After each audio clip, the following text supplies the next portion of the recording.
एक बहुत ही अहम हकीकत जो सीधा हमारी यानी पाकिस्तान के डिजिटल इकॉनमी पर असर डाल रही है।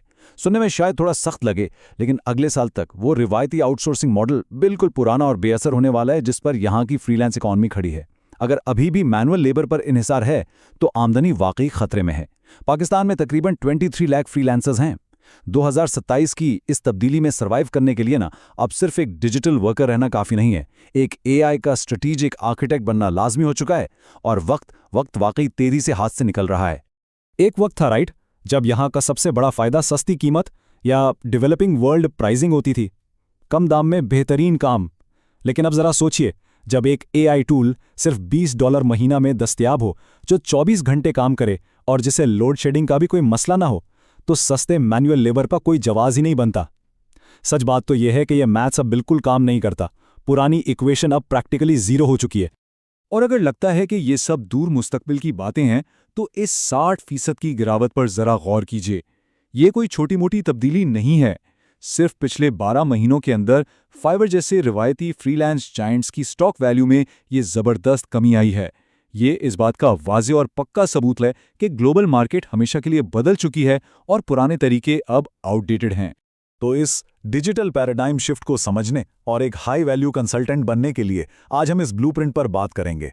पहले मैनुअल काम के खत्मे पर, फिर एआई आर्किटेक्ट के उरूज पर, उसके बाद 2027 की लाजमी महारतें, फिर मुकामी फ़वायद का बेहतरीन इस्तेमाल और आखिर में एक एआई फर्स्ट एम्पायर खड़ा करने का तरीका।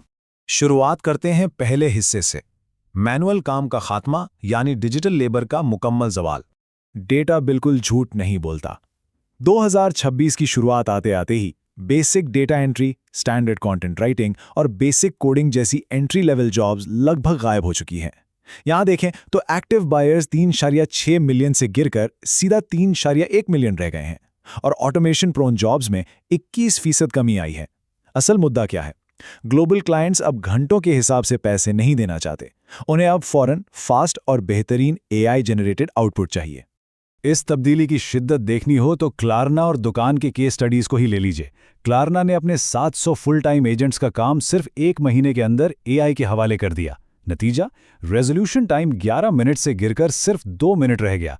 उसी तरह दुकान ने अपना 90% सपोर्ट स्टाफ कट कर दिया, जिससे उनके कॉस्ट्स में 85% कमी आई। ये मिसालें इस बात पर मोहर लगाती हैं कि डिजिटल वर्कफोर्स किस तेजी से हॉलो आउट हो रही है। आइए दूसरे हिस्से पर आते हैं, एआई आर्किटेक्ट का उरूज, काम खूब करने से लेकर एआई से काम लेने तक का सफर।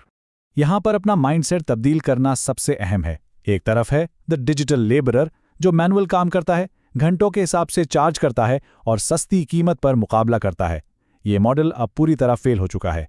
दूसरी तरफ है नए दौर का द स्ट्रैटेजिक आर्किटेक्ट। ये वो इंसान है जो खुद मैनुअल लेबर नहीं करता, बल्कि एआई एजेंट्स की पूरी फ्लीट को मैनेज करता है।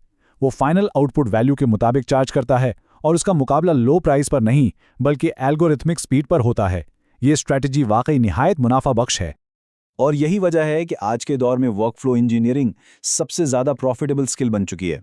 आसान लफ्ज़ों में इसका मतलब है स्पेशलाइज्ड एआई टूल्स को आपस में कनेक्ट करना, मैनेज करना और उनको इस तरह डिज़ाइन करना कि मुश्किल से मुश्किल बिजनेस टास्क भी आसानी से ऑटोमेट हो जाएं। एक सिंगल इंसान जो इन टूल्स को ठीक से ऑर्केस्ट्रेट करना जानता है, वो अकेले ही एक 5 लोगों की रिवायती एजेंसी से 10 गुना ज़्यादा रिजल्ट्स निकाल सकता है। ये लिटरली किसी सुपर पावर से कम नहीं।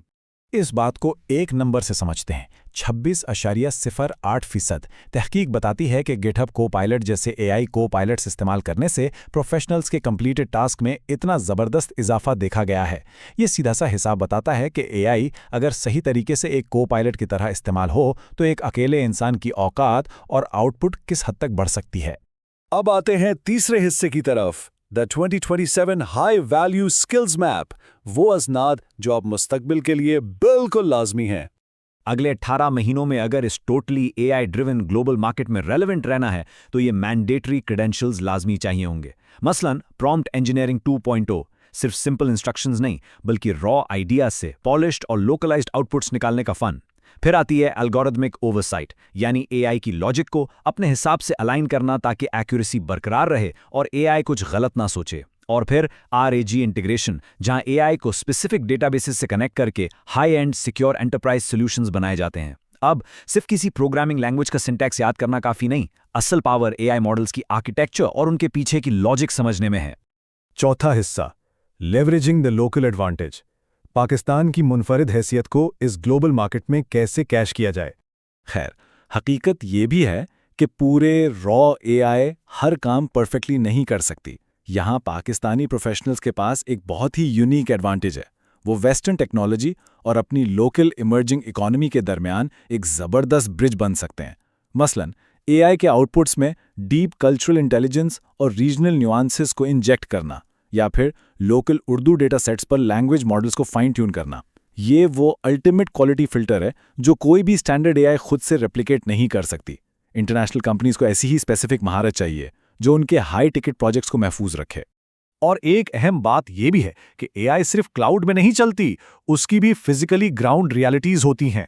असल एआई कैपेबिलिटी तब तक हासिल नहीं की जा सकती जब तक एनर्जी और कंप्यूट इंफ्रास्ट्रक्चर के कंस्ट्रेंट्स को समझा ना जाए। जो प्रोफेशनल्स इन हकीकी रुकावटों को ध्यान में रखते हुए एआई सॉल्यूशंस डिजाइन करना जानते हैं, उनकी कदर आलमी मार्केट में कहीं ज्यादा होती है, क्योंकि वो ख्याली बातों के बजाय प्रैक्टिकली वर्केबल हल जानते हैं। और अब आखिरी हिस्सा, एक एआई फर्स्ट एम्पायर बनाना। ये आपका अगले 12 महीने का प्रैक्टिकल एक्शन प्लान है। ये एसेंशियल 2026 एआई स्टैक एक मैंडेटरी चेकलिस्ट है। अगर वाकई एक्सट्रीम हाइपर एफिशिएंसी हासिल करनी है तो इसको मास्टर करना लाजमी है। कंटेंट स्ट्रैटेजी और कॉपीराइटिंग के लिए ChatGPT और jasper, rapid high quality design के लिए मिडजर्नी, डाली 3 और कैनवा एआई, MVP बिल्ड्स और फास्ट कोडिंग के लिए GitHub Copilot और कर्सर, और अपना इम्पैक्ट साबित करने के लिए एआई एनालिटिक्स टूल्स, ताकि डेटा ड्रिवन ROI दिखाया जा सके। इस टूल किट पर मुकम्मल अबूर हासिल करना कामयाबी की बुनियादी शर्त है। ये अमली रोड मैप इन 4 अहम स्टेप्स पर मुश्तमिल है। पहला कदम, एआई टूल्स को अपनाकर डेली रूटीन टास्क को ऑटोमेट करें ताकि प्रोडक्टिविटी फौरन 3 गुना बढ़ जाए। दूसरा कदम, आर्ली बिलिंग के पुराने सिस्टम को छोड़कर फाइनल आउटपुट की वैल्यू के हिसाब से चार्ज करें। तीसरा कदम, इंटरनेशनल क्लाइंट्स के लिए एआई इंटीग्रेशन कंसल्टिंग में अपनी एक मखसूस नीश बनाएं। और चौथा कदम, सिर्फ घंटे और सर्विसेज ना बेचें बल्कि रिकरिंग रेवेन्यू के लिए अपने प्रोप्राइटरी डिजिटल प्रोडक्ट्स बिल्ड करें। ये एक मुकम्मल और सॉलिड ट्रांजिशन प्लान है। तो आखिर में सबसे अहम और चुभता हुआ सवाल यही रह जाता है, the window of opportunity closes in 27। बात अब बिल्कुल भी ये नहीं रही कि एआई आएगी या नहीं, वो तो आ चुकी है। असल सवाल यह है कि क्या एक डिजिटल वर्कर अपने पुराने तरीकों पर अड़कर एआई के हाथों रिप्लेस हो जाएगा, या वो आगे बढ़कर नए दौर का एआई आर्किटेक्ट बनेगा जो खुद इन मशीन्स को कमांड करता है। ये तय करना निहायत लाजमी है, और सच ये है कि मार्केट शेयर महफूज करने की ये खिड़की बहुत तेजी से बंद हो रही है। पुराना आउटसोर्सिंग मॉडल बिल्कुल डेड हो चुका है। इस तज्जिये को ध्यान से सुनने और इस हकीकत पर गौर करने का बहुत शुक्रिया।